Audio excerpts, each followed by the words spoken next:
720번째 책 소개입니다. 책에서 일부 내용을 발췌하여 소개드립니다.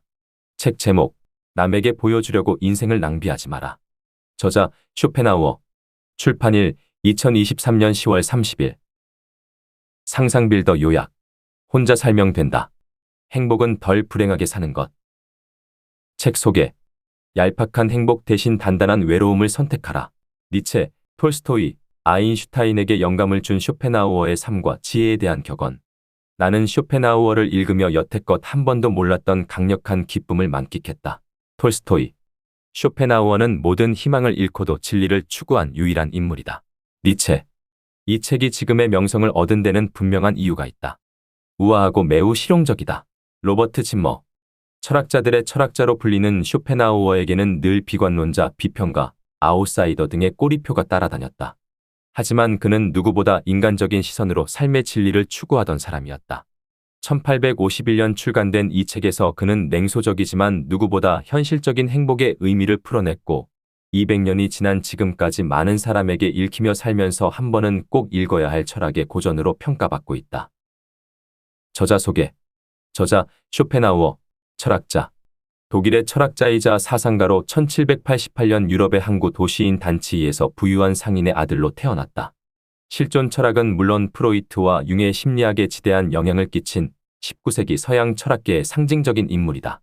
그는 자신이 칸트의 사상을 올바르게 계승했다고 확신하며 당시 최고의 철학자로 평가받던 헤겔, 피이테 등을 비판하였다.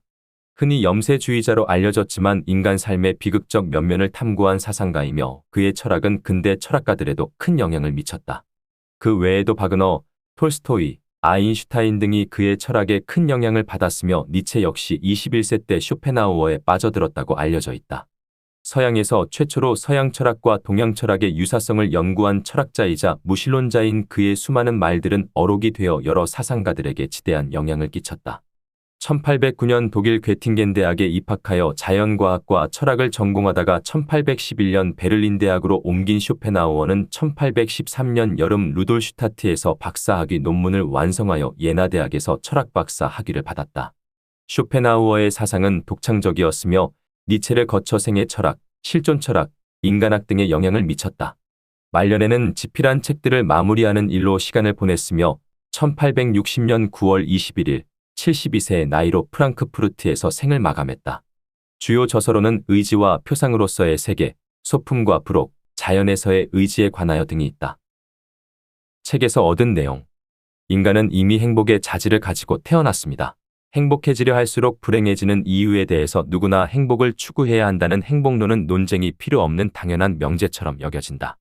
하지만 쇼펜하우어는 이러한 전제에서 모든 불행이 생겨난다고 말한다.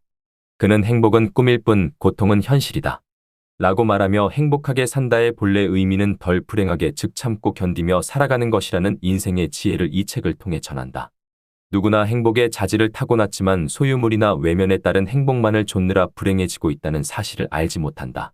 이 책에서 쇼펜하우어는 우리가 가지고 있는 행복에 대한 편견을 특유의 냉소적인 문체로 하나씩 부정하며 우리가 추구해야 할 행복은 무엇인지 고찰한다. 부지런하다고 행복이 아니듯 무료함은 불행이 아니다. 돈으로 운명을 바꿀 수 있다는 환상에서 벗어나라. 무엇이 나를 즐겁게 하는지 찾지 말고 무엇이 나를 불행하게 만드는지 찾아라. 인생의 목적을 깨달을수록 인간은 불행해진다. 행복은 스스로 만족하는 사람의 것이다. 완벽한 행복은 존재하지 않는다. 슬픔과 기쁨은 한 몸이다. 냉철하지만 누구보다 현실적인 쇼펜하우어 특유의 문체 속에는 평생 가져갈 인생의 지침이 들어있다. 이 책은 현재의 불행으로 괴로워하는 사람들이 지금을 살아갈 힘과 행복을 추구하는 다른 방식을 깨닫는 기회를 제공할 것이다. 살면서 한 번은 꼭 읽어야 할 철학의 고전. 이 책은 1851년 출간된 쇼펜하우어의 소품과 브로프르가 앤 페럴레프미나 중 소품 부분에 해당한다.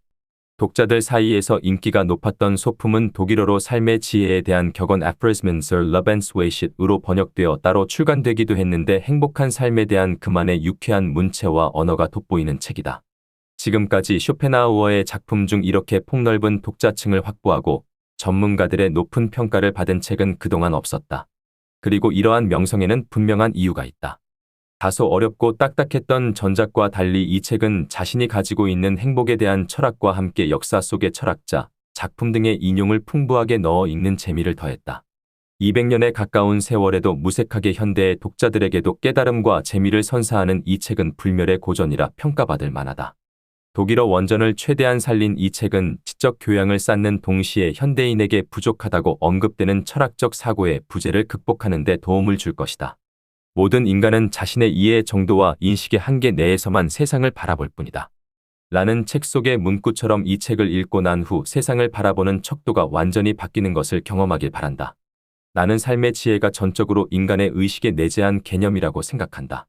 이는 행복론으로 불리며 행복론이란 인생을 될 수 있으면 즐겁고 행복하게 살아가는 기술을 가리킨다. 이런 기술은 행복한 존재로 거듭나는 지침이 될 수 있다.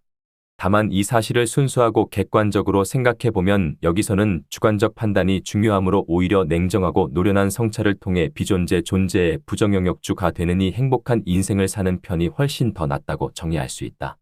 그러므로 삶의 지혜라는 개념에서 보면 행복한 삶에 끝없이 집착하는 이유는 죽음이 두려워서가 아니라 행복한 생활 자체를 추구하기 때문이다.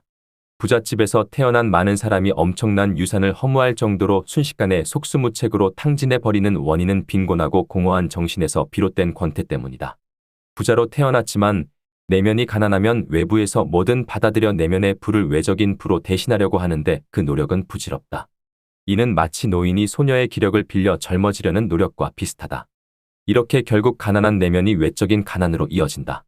인간이 하는 모든 일에서 가장 신경 쓰는 일은 다른 이의 생각이다. 가만히 살펴보면 인간의 걱정과 두려움의 절반은 타인에 관한 생각에서 비롯된다는 사실을 알 수 있다. 자주 상처를 받고 병적으로 너무 예민한 자존심은 허영과 오만불손함은 물론이고 과시욕과 허풍에 기반을 두고 있다. 이런 걱정과 집착만 없다면 사치는 지금의 10분의 1도 안 될 것이다. 모든 자존심, 체면 문제, 완고함은 그 종류와 범위가 다르다 해도 걱정과 집착에 토대를 두고 있다. 인간이 자신의 본래 모습 그대로 있을 때는 홀로 있을 때뿐이다. 따라서 고독을 사랑하지 않는 자는 자유도 사랑하지 않는다. 인간은 혼자 있을 때에만 자유롭기 때문이다. 사교와 강압은 때려야 뗄 수 없는 동반자이며 모임에서 각자의 개성이 강할수록 희생하기 더 힘들다. 이에 따라 각자는 자신의 가치에 비례하여 고독을 피하거나 견디거나 사랑할 것이다. 고독할 때 비참한 인간은 자신의 비참함을 느끼고 위대한 정신을 가진 자는 자신의 위대함을 그대로 느낀다. 라 브리에르는 우리의 모든 고통은 혼자가 될 수 없다는 데서 온다. 고 말했다. 인간이 접촉하는 사람 대부분은 도덕적으로 악하고 지적으로 우둔하거나 잘못된 부분이 있는 자들이라 사교성은 위험하고 심지어 해롭기까지 한 성향에 속한다. 누군가를 내가 필요한 것 이상으로 훨씬 더 중요하게 생각하면 상대는 그 즉시 내게 무언가를 도둑맞은 듯 느낄 것이다. 그래서 이에 대한 복수로 무언가를 내게서 되찾으려고 할 것이다. 교제에서 우월함은 한 사람이 어떤 식으로든 다른 사람을 필요로 하지 않는다는 점과 이런 모습을 보여주는 데서 발생한다. 이에 따라 상대가 남자든 여자든 상관없이 상대방 없이도 잘 지낸다는 인상을 주어야 바람직하다. 이럴 때 우정은 굳건해진다. 대부분은 때때로 업신여겨도 별다른 상처를 입지 않는다. 오히려 무시할수록 그들은 우정을 더욱 소중하게 생각한다. 노년에서야 비로소 경험과 학식이 풍부해지기 때문이다. 노년기는 여러 면에서 사물을 관찰하고 이에 대해 숙고하고 각각의 접점과 연결고리를 찾아내 처음으로 그 맥락을 이해하는 때다. 그제야 모든 문제를 해결할 수 있다. 개별 개념을 밝힐 증거가 더 많으므로 젊은 시절에 이미 알고 있던 문제를 이제 훨씬 더 철저히 알게 된다. 젊었을 때 안다고 생각했던 것이라도 늙어서는 정말로 많이 알고 모든 면에 숙고를 거듭한 결과 일관성 있는 깨달음을 얻는다. 지금까지 상상빌더였습니다. 감사합니다.